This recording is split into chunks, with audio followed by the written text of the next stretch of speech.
السلام علیکم ورحمۃ اللہ تعالی وبرکاتہ۔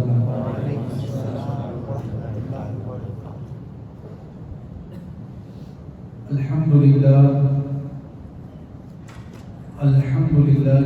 بولیہ والصلاة والسلام علی نبیہ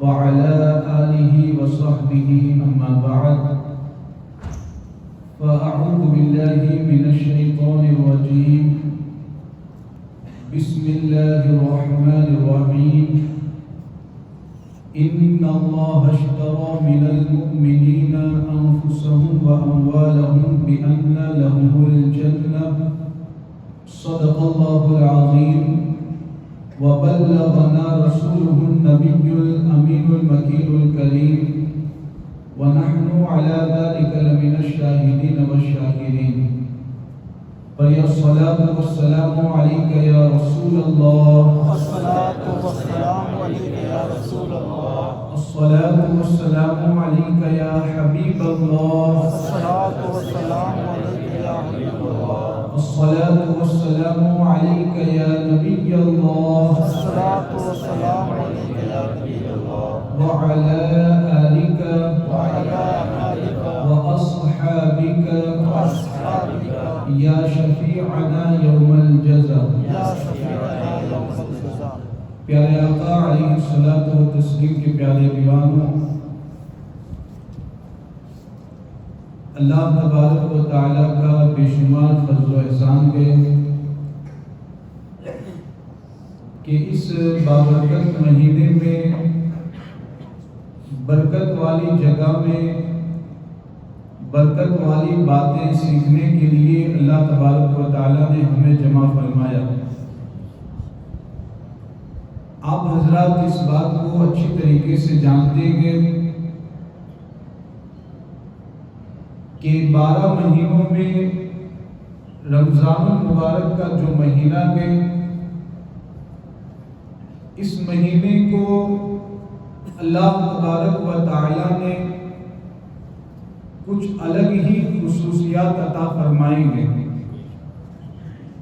اس مہینے میں اللہ تبارک و تعالیٰ کی طرف سے خصوصی طور پر بے شمار رحمتوں اور برکتوں کا نزول ہوا کرتا ہے، اور کچھ مخصوص عبادتیں ایسی ہیں کہ جو خاص طور سے رمضان المبارک کے مہینے ہی میں ادا کی جاتی ہیں، اور اسی مہینے میں اللہ تبارک و تعالیٰ کی طرف سے لازم کی جاتی ہیں۔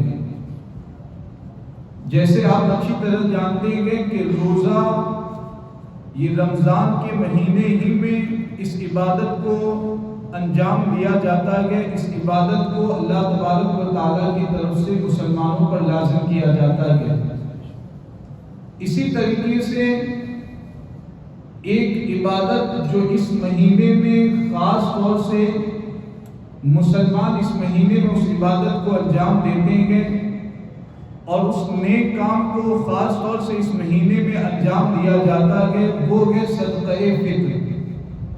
صدقہ فطر رمضان کے مہینے میں ادا کیا جاتا ہے، اور اس صدقہ فطر کے تعلق سے اگر آپ حضور علیہ السلام کے ارشادات کو اٹھائیں گے، حضور علیہ السلام کی احادیث دیکھیں گے، تو آپ کو اچھی طریقے سے یہ معلوم ہو جائے گا کہ صدقہ فطر کی فضیلت اور اہمیت کتنی زیادہ ہے۔ چنانچہ ایک حدیث پاک کا مفہوم میں آپ کے سامنے ذکر کرتا ہوں۔ صدقہ فطر کی اہمیت کیا ہے، اور جب ہم صدقہ فطر ادا کرتے ہیں تو اس سے ہمیں فائدہ کیا حاصل ہوتا ہے، تو اس کے حوالے سے حضرت عبداللہ ابن عباس رضی اللہ تعالیٰ عنہ کی روایت ہے۔ آپ فرماتے ہیں کہ اللہ تبارک و تعالیٰ نے مسلمانوں پر صدقہ فطر کو لازم قرار دیا۔ اب صدقہ فطر ادا کرنے کا فائدہ کیا ہوتا ہے؟ صدقہ فطر ادا کرنے سے فائدہ کیا ملتا ہے؟ تو 2 فائدے بیان فرمائے گئے۔ پہلا فائدہ تو یہ بیان کیا گیا کہ صدقہ فطر جب کوئی مسلمان ادا کرتا ہے تو صدقہ فطر کی ادائیگی کے ذریعہ مسلمان کو فائدہ یہ ہوتا ہے کہ اگر رمضان کے فرض روزے رکھنے میں کوئی کمی رہ گئی ہو، جیسے مثال کے طور پر فرض روزے رکھ کر کے کسی نے غلط بات اپنی زبان سے نکالی، فرض روزے رکھ کر کے کسی نے غلط چیز کو دیکھ لیا، تو اس طریقے سے اگر رمضان کے روزے میں کوئی کمی رہ گئی تو حضرت عبداللہ ابن عباس فرماتے ہیں کہ صدقہ فطر کے ذریعہ اس کمی کو دور کر دیا جاتا ہے، اور وہ جو کمی ہوتی ہے صدقہ فطر کے ذریعہ وہ کمی ختم ہو جایا کرتی ہے۔ یعنی ہمارے روزے میں کچھ کمی اگر رہ گئی ہے تو صدقہ فطر اس کمی کو ختم کر دیتا ہے۔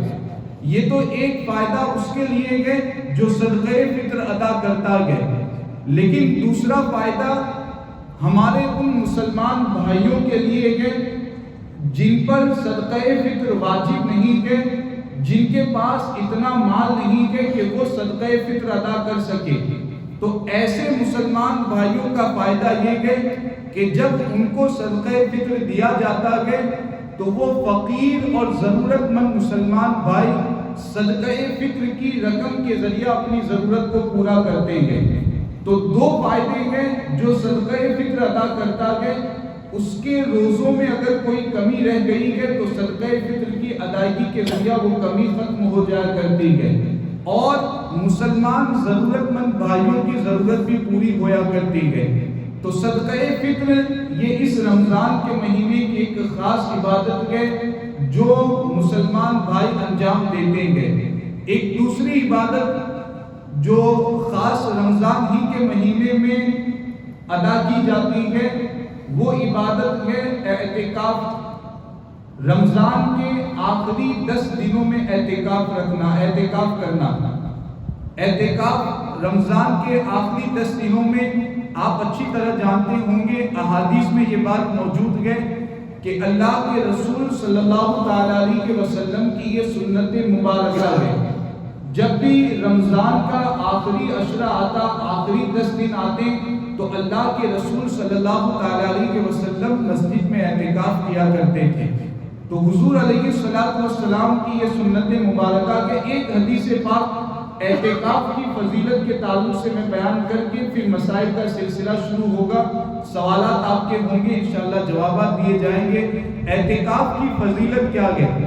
رمضان کے آخری 10 دنوں میں اگر کوئی اعتکاف کرتا ہے تو اس کو اللہ تبارک و تعالیٰ کی طرف سے کتنا ثواب دیا جاتا ہے؟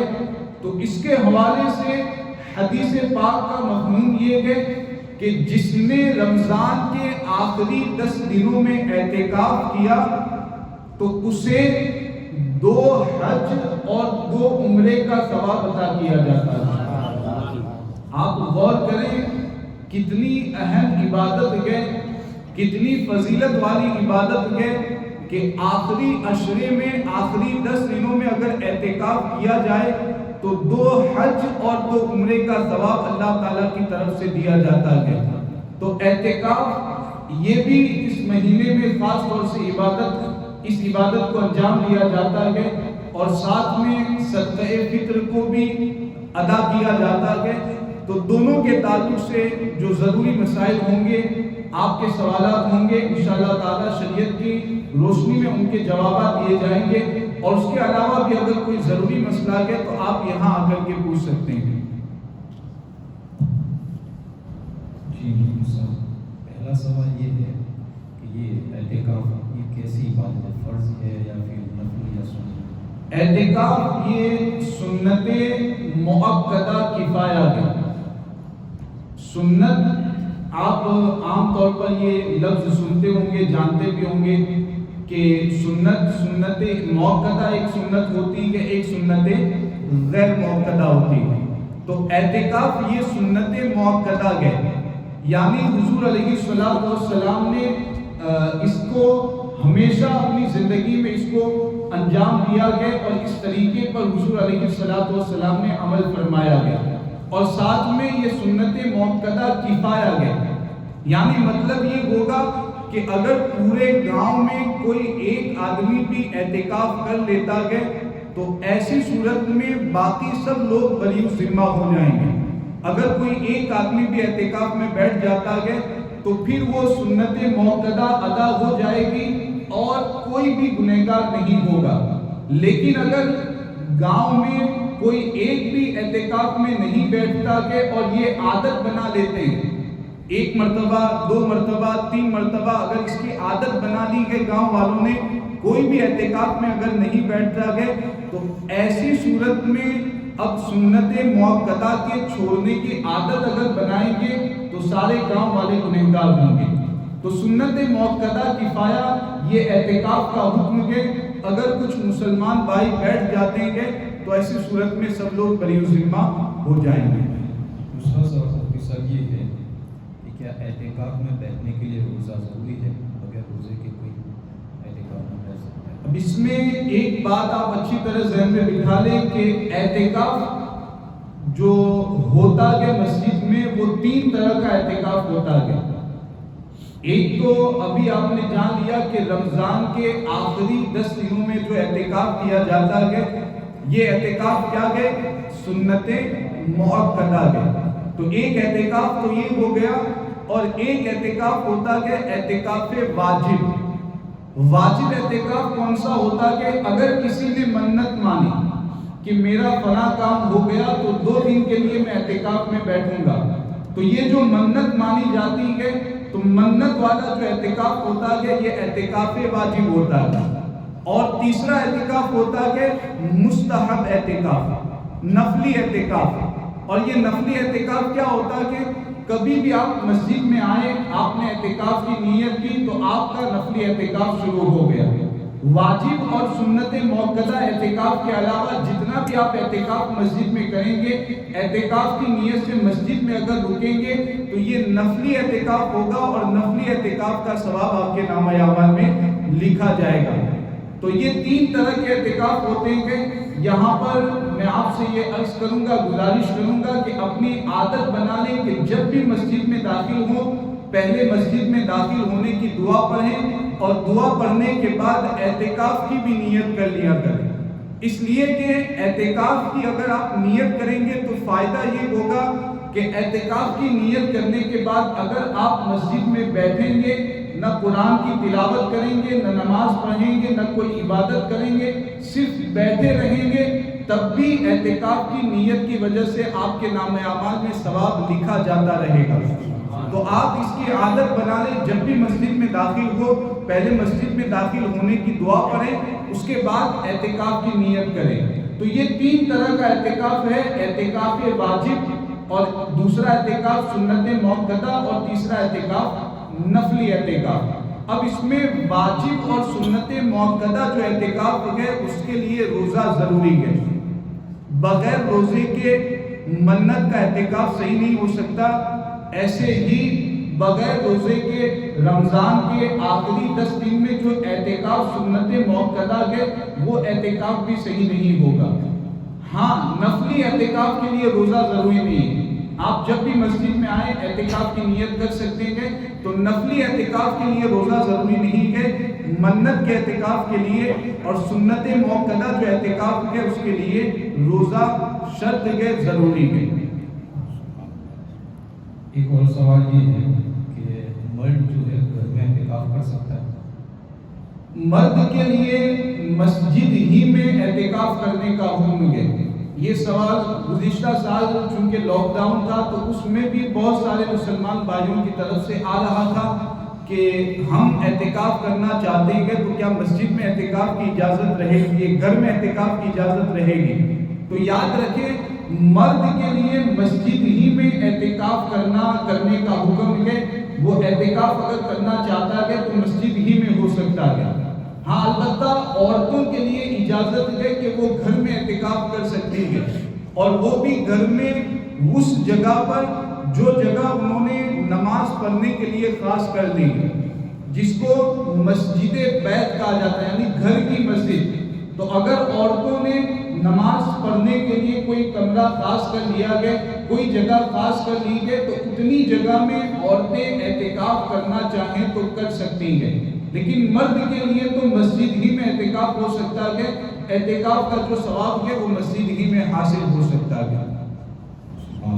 ایک سوال یہ ہے کہ اگر معتکف جو ہے اس کا وضو ٹوٹ جائے مسجد میں، تو کیا اس کے بعد بھی وہ مسجد میں ٹھہر سکتا ہے یا پھر اس کو وضو کرنے جانا پڑے؟ ویسے معتکف ہو یا ایسے ہی بغیر اعتکاف کی نیت کوئی کرے، مسجد میں اگر آتا ہے تو مسجد کے ادب کا لحاظ کرتے ہوئے حکم یہی ہے کہ ہوا وغیرہ خارج اگر ہوتی ہے، یعنی یہ اس کو لگتا ہے کہ ہوا خارج ہونے والی ہے، گیس نکلنے والا ہے، تو اس بات کا لحاظ کیا جائے کہ مسجد سے باہر آپ نکل جائیں، چاہے معتکف ہو یا غیر معتکف، اس لیے کہ یہ مسجد کے ادب کے خلاف ہوگا کہ آپ مسجد میں بیٹھ کر کے اس طریقے سے کریں۔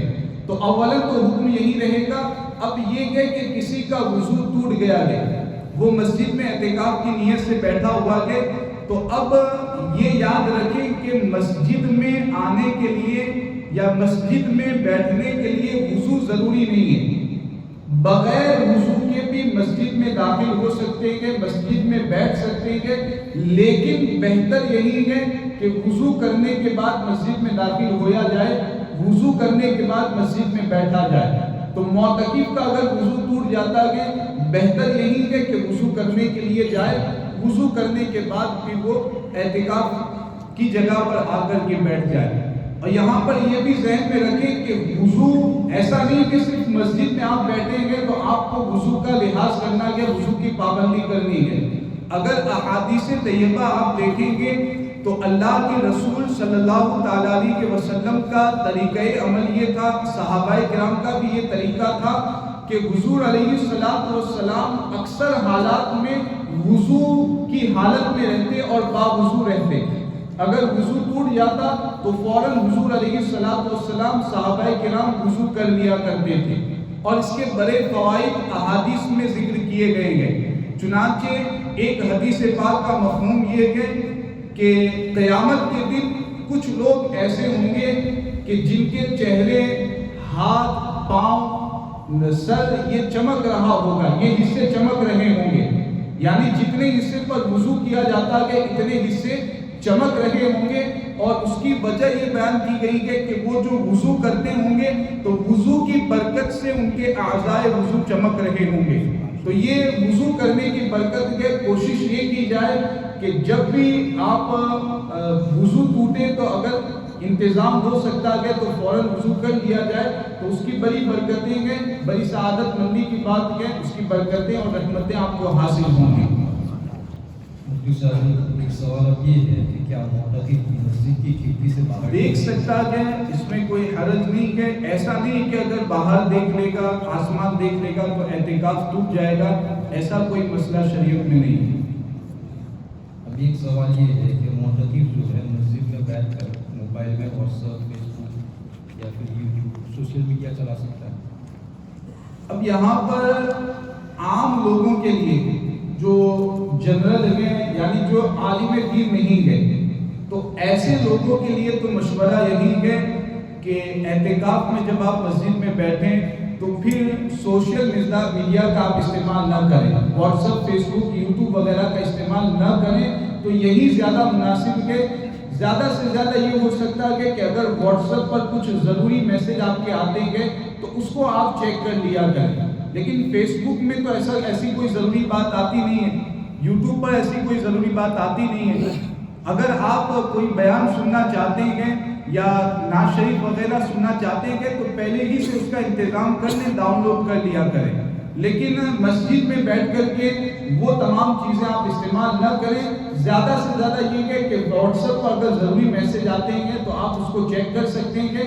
تو غیر عالم کے لیے تو یہی حکم رہے گا، ایک عالم دین اگر ہے وہ واٹس ایپ کے ذریعہ لوگوں کے سوالات کے جوابات دیتا ہے، لوگ اس سے سوالات کرتے ہیں، تو عالم دین کے لیے پھر اجازت رہے گی کہ وہ واٹس ایپ کا استعمال کر سکتا ہے، مکمل وہ جس طریقے سے جائز طریقے سے استعمال کرنا چاہے کر سکتا ہے، لیکن غیر عالم کے لیے مناسب یہی ہے کہ وہ ان سوشل میڈیا پلیٹ فارم کا استعمال نہ کریں اور زیادہ سے زیادہ کوشش کریں کہ ان سے دور رہیں، ضرورت بھر استعمال ہو ورنہ زیادہ استعمال نہ کریں، کیونکہ پھر مسجد کے ادب کا لحاظ رکھنا یہ مشکل ہو جائے گا اور مسجد کے بے حرمتی ہونے کا اندیشہ زیادہ رہے گا۔ ایک سوال مفتی صاحب یہ بھی سر کہ کیا معتکف موبائل سے اپنے گھر پہ فون کر سکتا ہے گھر والوں کی خیریت؟ ایک بات یہ ذہن میں رکھیں کہ یہ جو مسجد کی چہار دیواری ہے، یہ جو مسجد کا حصہ ہے، اس کے حوالے سے یہ ذہن میں رکھنا ہے کہ مسجد کے باہر جو مباح بات ہم کر سکتے ہیں، مباح بات یعنی جائز بات، آپ کی خیریت میں پوچھ لوں، آپ میری خیریت پوچھیں، یہ جو جائز بات ہے، مباح بات ہے، اس طرح کی مباح بات اور جائز بات مسجد کے باہر آپ کر سکتے ہیں، لیکن ایسی مباح اور جائز بات بغیر ضرورت کے مسجد کے اندر کرنا جائز نہیں ہے۔ یہاں تک کہ اللہ کے رسول صلی اللہ تعالیٰ علیہ وسلم کا ارشاد اور اس کے تعلق سے اتنی سخت وعید ہے، حضور نے فرمایا کہ جیسے آگ لکڑیوں کو جلا دیتی ہے، ویسے ہی مسجد کے اندر مباح بات کرنا یہ نیکیوں کو ختم کر دیتا ہے۔ تو بغیر ضرورت کے مسجد میں مباح اور جائز بات کرنے کی بھی اجازت نہیں ہے، تو معتکف کے لیے بھی حکم یہی رہے گا کہ ضرورت بھر بات کر سکتا ہے، بغیر ضرورت کے پھر زیادہ باتیں کرنے کی اجازت معتکف کے لیے بھی نہیں ہے۔ مفتی صاحب ایک سوال یہ آیا ہے کہ کیا معتکف کے گھر میں میت ہو جائے یا کوئی ایسا کام نکل آیا کہ جو معتکف کے بغیر ہوگا ہی نہیں، تو کیا وہ باہر نکل سکتا ہے؟ باہر نہیں جا سکتا ہے، اگر وہ باہر جائے گا تو اعتکاف اس کا ٹوٹ جائے گا، پھر اس کے لیے کیا؟ اور اعتکاف اگر ٹوٹے گا تو یہ جو سنت موقدہ اعتکاف رمضان کے آخری 10 دنوں کا ہے، اگر کوئی شخص اس اعتکاف کی نیت سے مسجد میں بیٹھا گئے اور پھر کسی وجہ سے وہ مسجد سے باہر نکل گیا، اب بغیر مجبوری کے باہر نکلا یا کسی مجبوری کی بنیاد پر نکلا، جیسے کوئی بہت زیادہ بیمار ہو گیا، اب بیمار ایسا ہوا کہ اس کو ہاسپٹل ہی میں لے جانا پڑے گا، ایڈمٹ کرنا پڑے گا، تو ایسی مجبوری کی صورت میں بھی اگر کوئی نکلتا ہے اور سنت موقدہ اعتکاف ہے تو اس صورت میں اب ایک دن کے اعتکاف کی قضا کرنا اس پر ضروری ہوگا۔ جیسے مان لیجئے کہ 20ویں روزے کے بعد کوئی اعتکاف میں بیٹھا اور 25ویں روزے کو کوئی ایسی ضرورت پیش آئی کہ جس کی بنیاد پر اسے مسجد کے باہر نکلنا پڑا، اور وہ ایسا کام ہے کہ نکلے بغیر کام نہیں ہو سکتا، جیسے بیمار ہو گیا ہے ایڈمٹ کرنا پڑے گا، ایسی کوئی مجبوری آپ پیش آ گئی ہے تو 25ویں روزے کو اگر وہ باہر نکلے گا تو اب ایک دن کی قضا اس کو رمضان بعد کرنی پڑے گی، ایک دن کی قضا کرے گا، یعنی 24 گھنٹے مکمل وہ مسجد میں رہے گا۔ آج کا دن مغرب یعنی غروب آفتاب سے پہلے مسجد میں چلا جائے، اعتکاف کی نیت کر لے، اور دوسرے دن جب غروب آفتاب ہو تو پھر وہ مسجد سے باہر نکلے، تو مکمل ایک دن کا اعتکاف اس کو بعد میں ایک دن کے اعتکاف کی قضا کرنی پڑے گی، اور اس میں بھی روزہ رکھنا پڑے گا، بغیر روزے کے وہ قضا کرنے کی اجازت نہیں ہوگی۔ تو یہ حکم رہے گا، چاہے مجبوری کی وجہ سے کوئی نکلے یا بغیر مجبوری کے نکلے، ایک دن کے اعتکاف کی قضا اس پر لازم ہوگی۔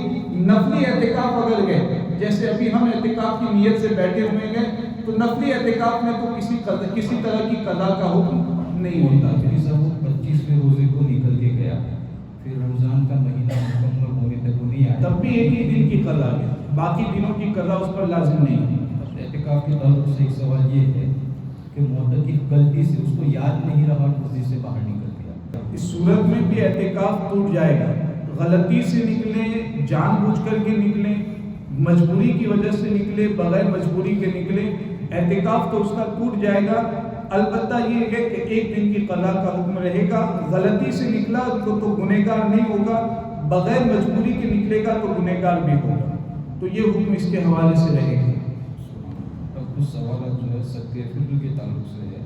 پہلا سوال صاحب یہ ہے کہ صدقہ فطر کن لوگوں کے اوپر واجب؟ صدقہ فطر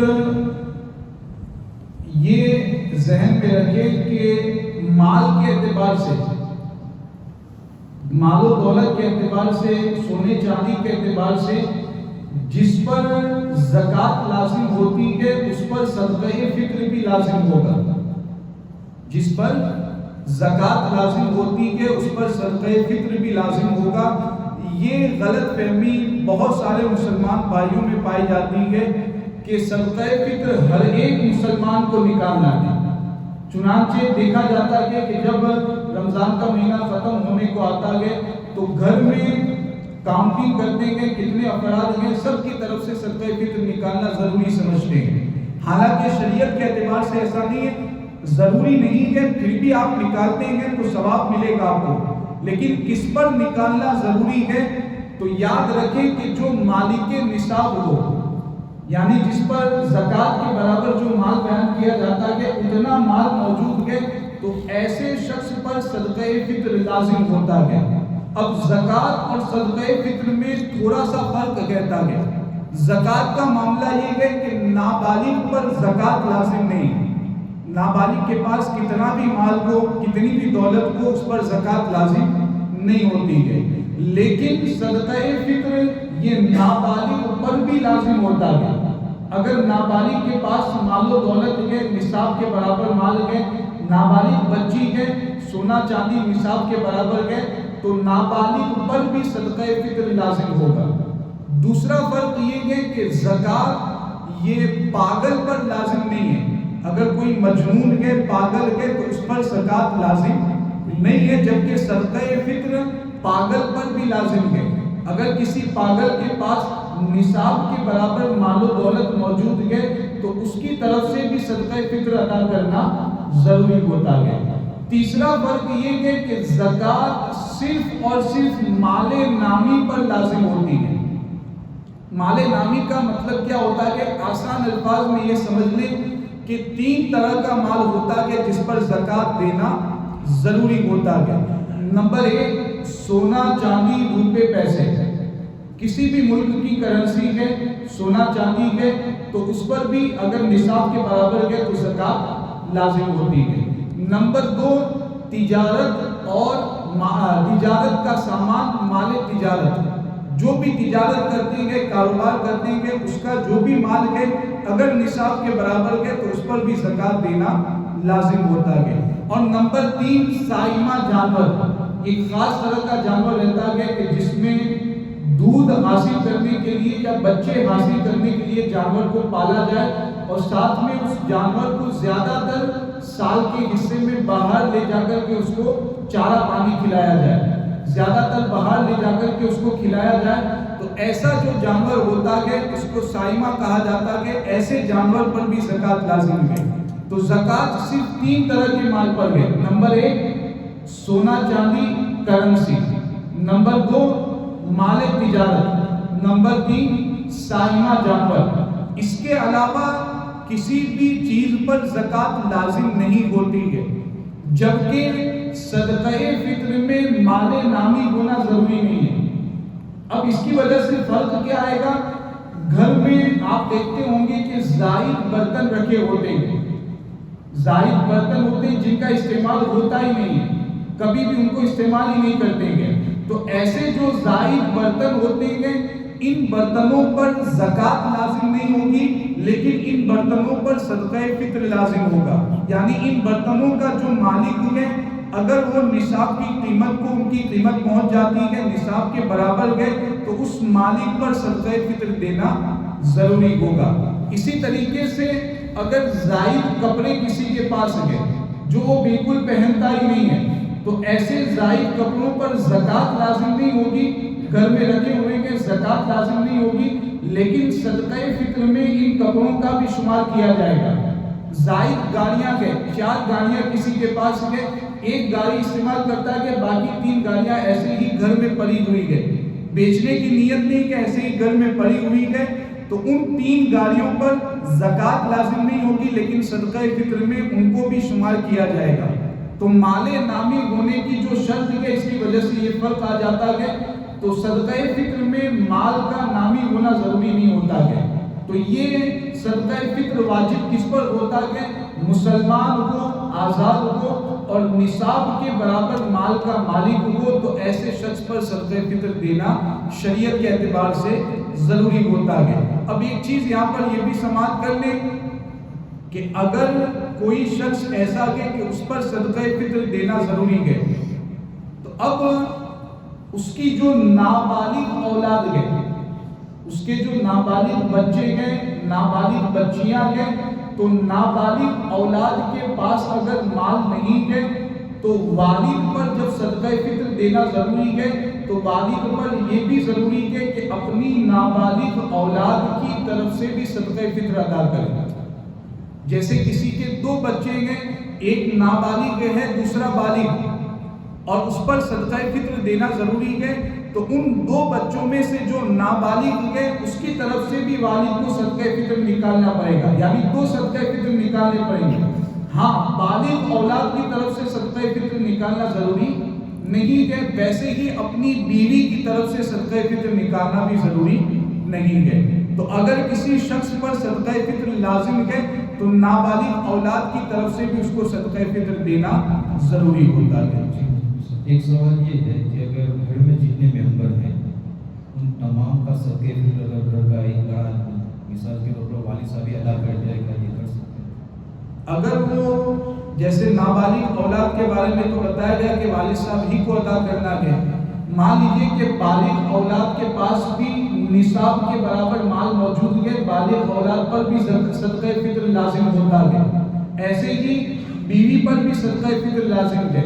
تو اگر بالغ اولاد کی طرف سے بیوی کی طرف سے باپ صدقہ فطر نکالتا ہے اور گھر کی کنڈیشن ایسی ہے کہ باپ ہی سب کچھ خرچہ دیتا ہے، عام طور پر یہی ہوتا ہے کہ جو گھر میں باپ ہوتا ہے اپنی اولاد کو وہی خرچہ دیتا ہے، اولاد کا خرچہ باپ ہی پر لازم ہوتا ہے، عام طور پر ایسا ہی ہوتا ہے، اور ایسے ہی بیوی کا خرچہ تو باپ ہی پر یعنی شوہر ہی پر لازم ہوتا ہے۔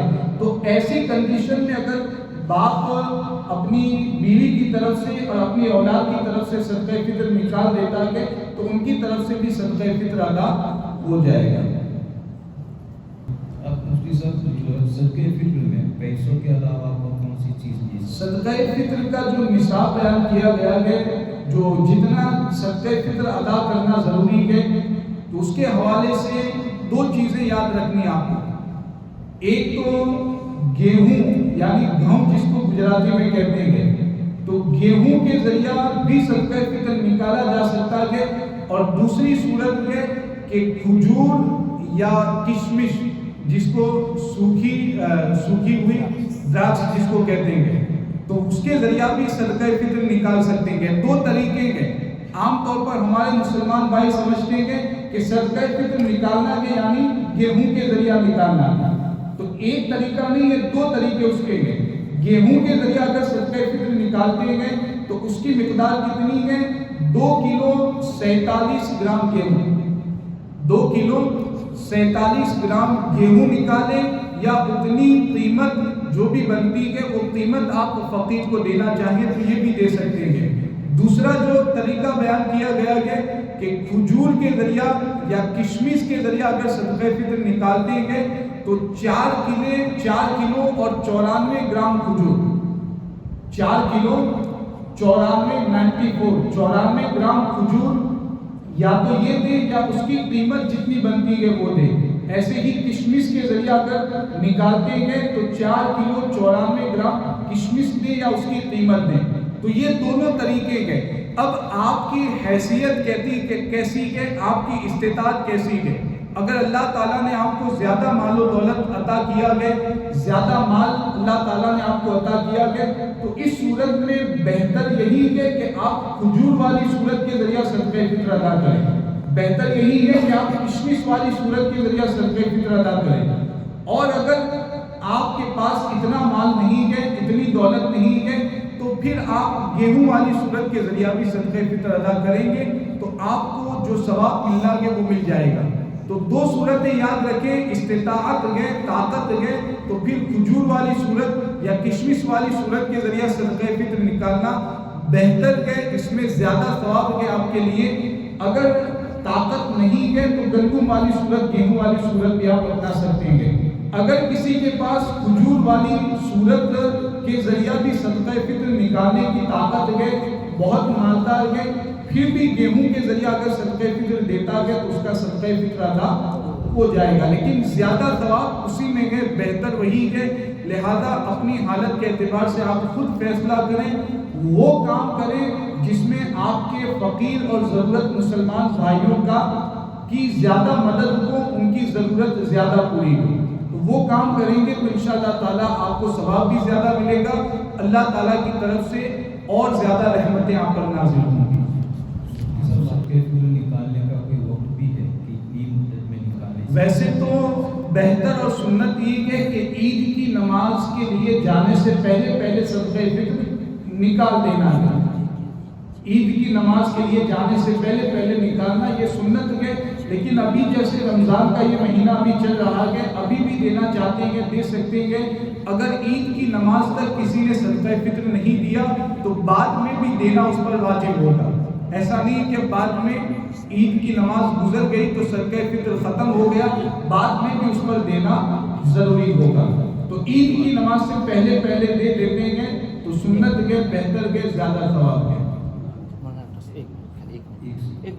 ایک ہٹ کے سوال ہے ذرا صدقہ فطر سے الگ کہ ان فیوچر دیکھتے ہوئے کتنے بچے نابالغ ہوتے ہیں اور ان کے والد صاحب یا کوئی بھی بندہ ان کے نام پر ایف ڈی کرتا ہے، فکس ڈپوزٹ کرتا ہے، تو اس حالت میں وہ زکوٰۃ اس پہ لازم ہوتی ہے یا نہیں ہوتی ہے؟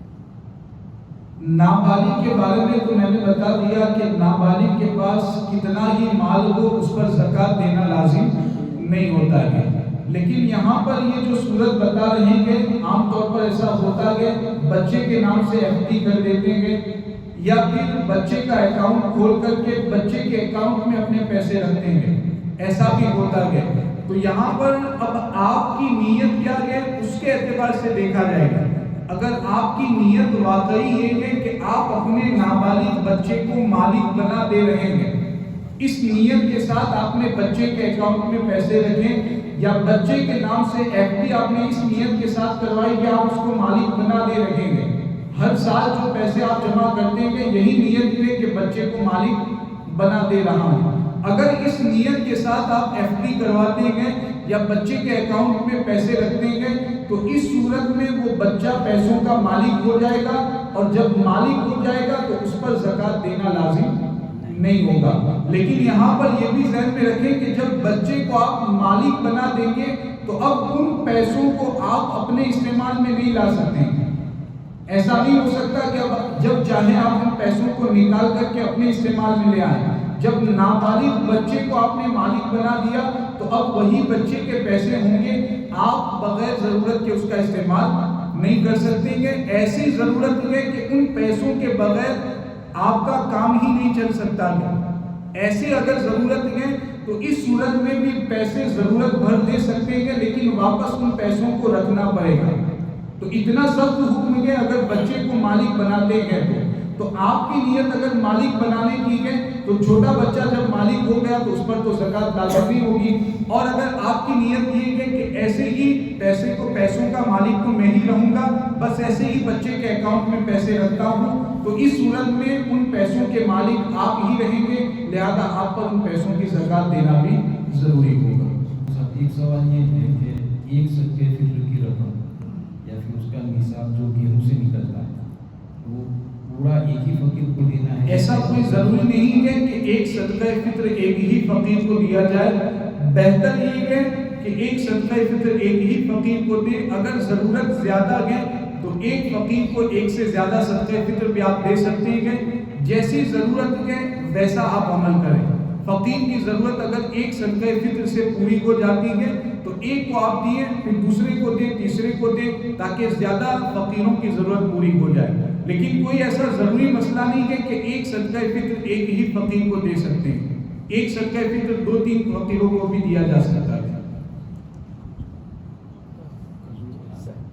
وہی اگر کھجور 4 کلو اگر دینا ہے تو 4 کلو 94 گرام، ایک فقیر مطلب 4 فقیروں کو 1-1 کلو دے گا تب بھی اس میں حرج نہیں ہے. فقیروں کی ضرورت ہمیں دیکھنی. اصل صدقہ فطر جو لازم کیا گیا ہے اس کی اصل وجہ اگر آپ دیکھنے جائیں گے تو اس میں اصل وجہ وہی ہے کہ آپ کے جو ضرورت مند مسلمان پائے گئے جن کے پاس پیسے نہیں ہیں کھانے کے لیے، جن کے پاس اپنے بچوں کے کپڑے خریدنے کے لیے پیسے نہیں ہیں، تو صدقہ فطر کے ذریعہ آپ ان کی ضرورت کو پورا کرتے ہیں. تو جتنی ضرورت ہے اتنا آپ ادا کریں گے تو زیادہ ثواب ہوگا، زیادہ ثواب آپ کو حاصل ہوگا. جو میڈیکل کے خرچ کے اندر زکوٰۃ وغیرہ دیتے ہیں تو اس سے زکوٰۃ ادا ہو جائے گی؟ میڈیکل کے خرچ کے لیے اگر ضرورت مند مسلمان ہے اس میں اس بات کا لحاظ ضروری ہے. زکوٰۃ کے بارے میں تو ہر کوئی جانتا ہے کہ سنی صحیح العقیدہ مسلمان کو زکوٰۃ دیں گے تبھی ہماری زکوٰۃ ادا ہوگی. یہ تو ہر کوئی جانتا ہے، عام مسئلہ ہے. تو اس بات کا لحاظ ضروری ہے کہ آپ جس کو زکوٰۃ دے رہے ہیں اولاً تو وہ سنی صحیح العقیدہ ہو. جس کو میڈیکل کی ضرورت ہے، میڈیکل میں اس کا خرچہ ہے جس کی ضرورت ہے تو وہ سنی صحیح العقیدہ ہو. نمبر 2 کہ وہ زکوٰۃ لینے کا حقدار ہو. تو ایسی صورت میں بالکل آپ اس کو زکوٰۃ دے سکتے ہیں، بلکہ اگر ضرورت ہے تو اس کو آپ زکوٰۃ دیں تاکہ زکوٰۃ کے پیسوں سے اپنی ضرورت کو پوری کر سکیں. ابھی این جی او چل رہے ہیں سب، اور ابھی یہ پینڈیمک سنی چل رہا ہے، تنظیم جو ہے اس میں آپ دیں، غیر سنی تنظیم میں نہ دیا جائے. لیکن یہ پینڈیمک چل رہا ہے اور جو این جی او چل رہے ہیں اس میں جو بھی آتے ہیں آدمی وہ اس حساب سے خرچ کر رہے ہیں کہ کورونا میں جیسے ابھی کورونا چل رہا ہے تو ان کی وہ اس علاج کے لیے پھر بھی زکوٰۃ کے پیسے تو آپ دیں گے. اگر غیر سنی کے یہاں غیر سنی پر زکوٰۃ کے پیسے خرچ کیے جائیں گے تو آپ کی زکوٰۃ ادا نہیں ہوگی. اس لیے صلی اللہ علیہ نبی النبی و آلہ صلی اللہ تعالی علیہ وسلم صلاۃ و سلام علیک یا رسول اللہ صلی اللہ تعالی علیہ وسلم. یا اللہ یا رحمان یا رحیم مولا تبارک و تعالی صدقہ فطر اور اعتکاف اور دوسرے ضروری مسائل کا علم حاصل کرنے کے لیے ہم یہاں جمع ہوئے. مولا تبارک و تعالی اس محفل کو ہمارے لیے آخرت میں نجات کا ذریعہ بنا. جتنے مسائل بیان کیے گئے مولا تبارک و تعالیٰ ان مسائل کو اچھی طرح ذہنوں میں محفوظ رکھنے، ان پر عمل کرنے اور دوسروں تک انہیں پہنچانے کی توفیق عطا فرما. اس مبارک مہینوں کی برکتوں اور سعادتوں اور رحمتوں سے ہم سب مسلمانوں کو مالا مال فرما. مولا تبارک و تعالیٰ اس مہینے کی برکت سے جو بیماری پھیلی ہوئی ہے، اس کے علاوہ جتنی بھی بیماریاں ہیں مولا تبارک و تعالیٰ تمام بیماریوں سے تمام مسلمانوں کی حفاظت فرما. تمام مسلمانوں کی جان و مال عزت و آب و ایمان کی حفاظت فرما. جو مسلمان اس بیماری میں مبتلا ہو چکے مولا تعالیٰ اپنے حبیب کے نالے پاک کے صدقے میں ان تمام مسلمانوں کو شفائے کامل عاجل عطا فرما. ایمان پر خاتمہ بالخیر نصیب فرما.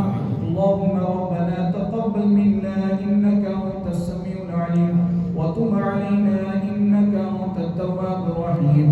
ان الله وملائكته يصلون على النبي يا ايها الذين امنوا صلوا عليه وسلموا تسليما. اللهم صل على سيدنا محمد وعلى اله وصحبه وسلم. صلاه عليك يا رسول الله صلى الله